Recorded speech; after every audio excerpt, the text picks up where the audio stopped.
Hi everyone, this is the first new series of Shogi games that I'm going to play for your entertainment. Before I get started, I wanted to say a few things. First of all, if you're a big chess fan and you don't care about Shogi, I'm going to do the same chess content that I've always done. So these will just be the occasional videos on top of the regular chess videos. Secondly, let's talk about the server where I'm going to play. I'm playing at 81 Dojo. You should see the address there. And let's click on the entrance. I'll show you how it works.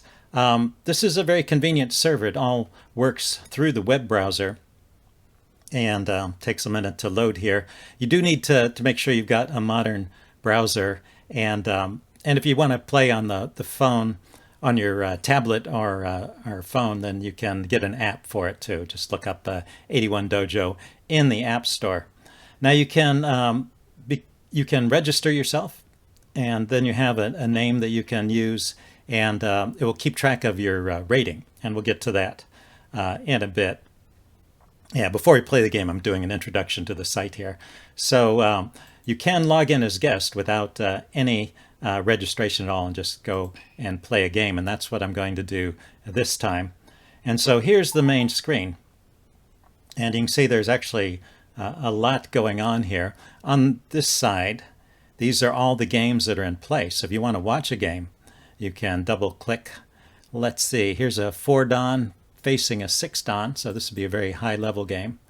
And you can watch them play, and you will show up here as a watcher, so they can see that you're watching them, although I assume they can't see any comments. Anyway, you can exit the game here and go back to the main screen.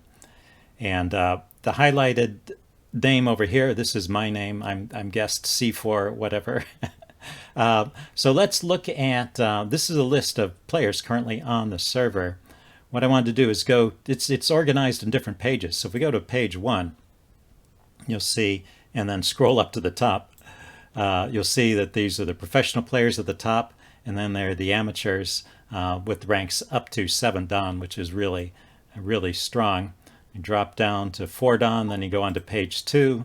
Let's see, page 2 will take you from 2-dan down to 1-dan. This will vary depending on who's playing on the server and stuff like that. And then we have 1-dan. Then it starts in the Q levels, and the Q levels go in the other direction. They start at 1Q, which is pretty strong, almost a 1-dan.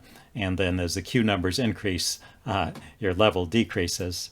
So, and then screen 4, where I was at the beginning, let's see, this takes you from 4Q down to, 13Q, the lowest rated player currently on the server. So when I started playing with my rated name, it assigns you a rating of 9Q. So you get a rating of 1049, I think. These are the players who haven't played much. And then it drops from there as you lose games, because that's what happened. My rating dropped to 11Q. And, at some point it starts to get hard to find players to play against. So that's why I'm playing as a guest, and then I'll go back to playing with my own name, under my own name, when I can play a little better and try and bring my rating up. So that's it. You can challenge a player by clicking on their name here, and there's a couple guests. Now the guest games will be unrated, so you'll be playing and you don't know what their rating is. You can also click wait for game. That will put your name down there, and then you can wait for someone to challenge you.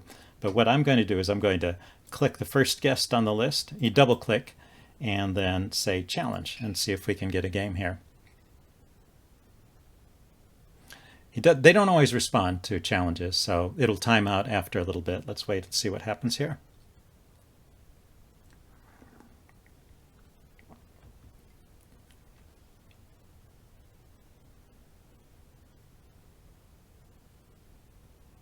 They might be someone who is just watching games and not playing.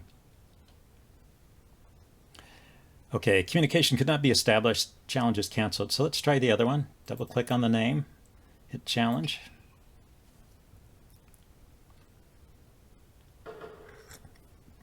Okay, we got a game. Here, I'm going to do a close-up.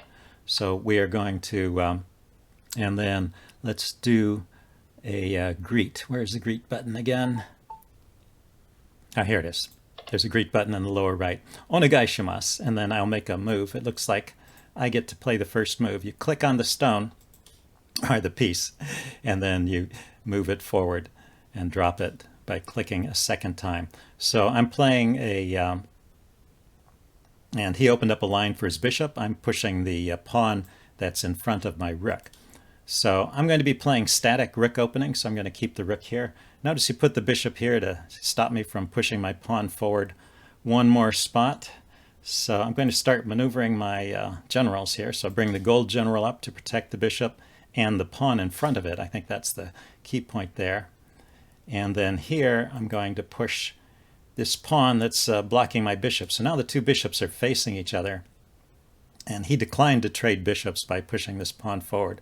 So I think this is a pretty standard opening so far. Also, he's playing a ranging rook, so he brought his rook over to this side of the board. And that's about the extent of my knowledge of strategy. I'm going to bring the silver up. The silver general and the gold general are the pieces that you generally play with first. The lance and the knight are a little bit more difficult to maneuver, and they don't come into the game until later. Let's see. And he started bringing his silver up. So let's see if we can figure out the strategy by watching what my opponent is doing here. I'm moving my king over a little bit to get to a safer spot, I hope. And, oh, he started bringing his king over too. And then I'm going to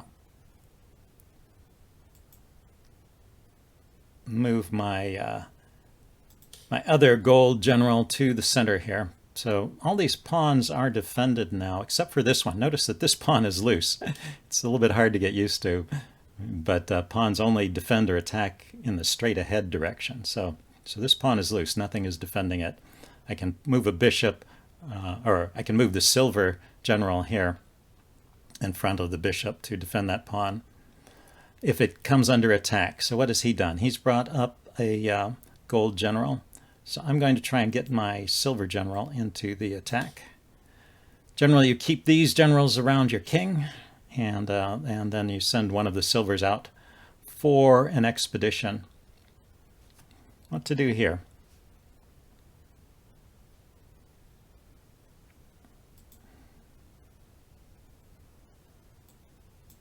Okay, this is not yet under fire. I'm going to just bring the silver forward. See if I can try and push something through on this side. Let's see. Oh, he moved his silver over in front of his king, so he's setting up a nice formation there. Which side should I come out on? Can't ever come up to this square.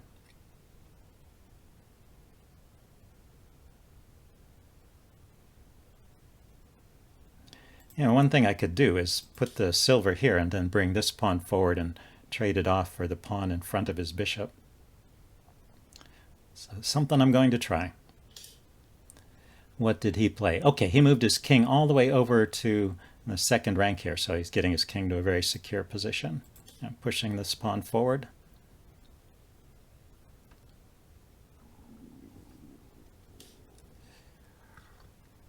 So I should mention that in my experience, these unrated players are quite good, so so don't expect too much here. Aha. So I moved my pawn forward, which attacks his pawn. He defended it with the silver. So if I take, he's going to take back.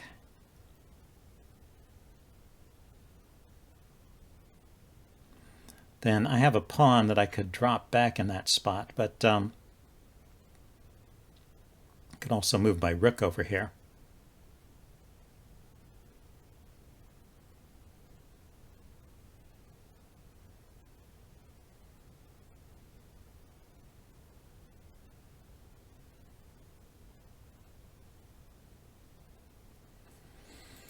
Let's take, see what happens. He takes back with the silver. Yeah, I was kind of expecting that. I'm going to move the pawn on the left edge here. My opponent moved his pawn forward on the left edge. Sometimes you don't want to let those pawns creep all the way forward, so it's better to meet them part way sometimes. Ah, he shifted his rook over. You know, I was going to shift my rook over too. This, because the bishop is loose here. He'll probably come forward with the bishop, though. Oh, but he left his bishop undefended.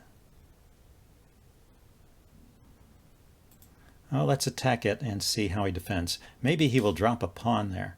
He can drop a pawn there.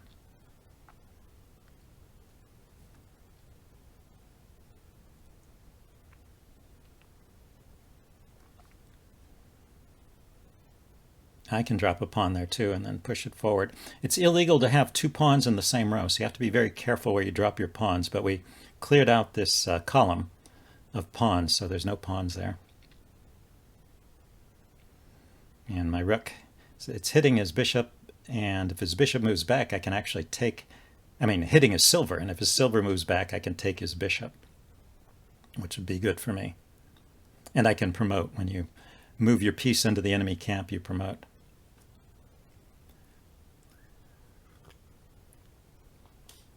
It was. So he pushed the pawn forward. Am I wrong that that is undefended? Is there any piece that's defending it? The knight is defending the bishop. Ah, the bishop was defended by the knight, so he could have just moved that. Is there a trap here?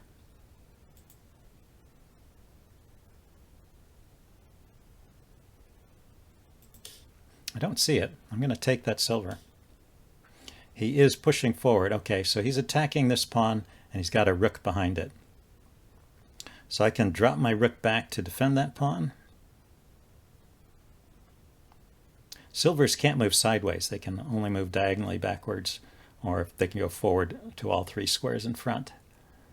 So I can't defend that pawn with the silver. I could take. His rook will come forward. I think I should drop back and defend like this. The gold and the rook are both defending that pawn.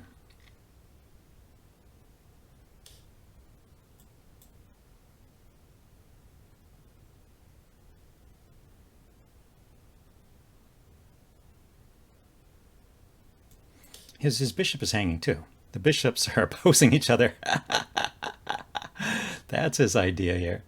That's his idea. Okay. And he's trying to break through. So if I take with the gold, his rook will come in and give my king a check here.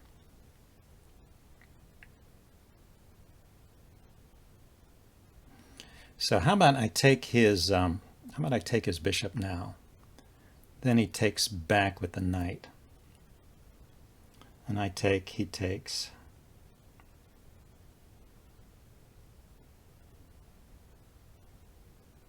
And I drop back and defend. So what is that? I would get a, no, it's just a bishop trade. Let's do this. Sure, why not promote? It doesn't matter if you promote or not here. He's just going to take it, I assume. He might take my rook. Yeah, he took there. So take this pawn. He's going to take my gold. Now I could come forward and take his knight, but his king is pretty safe over there. So what I need to do is come back here and defend my king. So he sacrificed a silver, but then he got a gold. The bishops have been traded, so I need to look for a good place to drop a bishop here. Now it looks like he's breaking through. Yeah, it looks like he's going to win this one. Well, I thought I was doing okay for a while there. This is a tough game. Let's see. So the promoted rook is called a dragon. It's attacking all of these squares, so it's attacking my rook here. Going to bring this over to where it's defended, and I'm still going to look for opportunities to drop a bishop or a silver here to chase that off. So he moved his knight forward. So if I drop the silver here, attacks his bishop, he can go there. Attacks his rook, he can go there. Can drop the silver here. Attacks these three squares. He can't go here. So I think he can go back. And he does. So let's see. Can I do anything with the bishop here? I can drop the bishop here or here.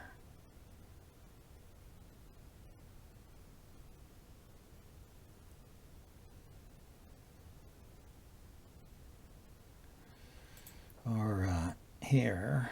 Oh, but that's not attacking much.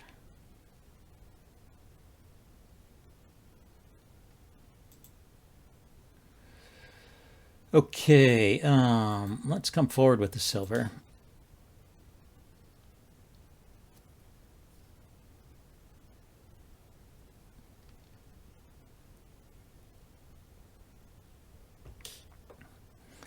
Ah, yes, he took my gold. That was a silver that I had there. He took my silver. He's attacking now. The pawn's defended. He's attacking the knight that's defended.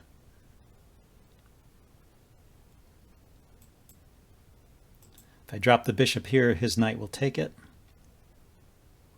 I can drop the bishop here, I guess, but it doesn't do much.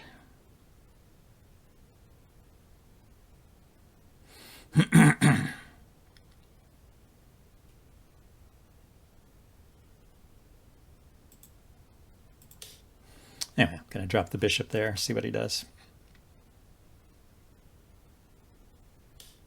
Oh, right. He's going to take it. I forgot about that.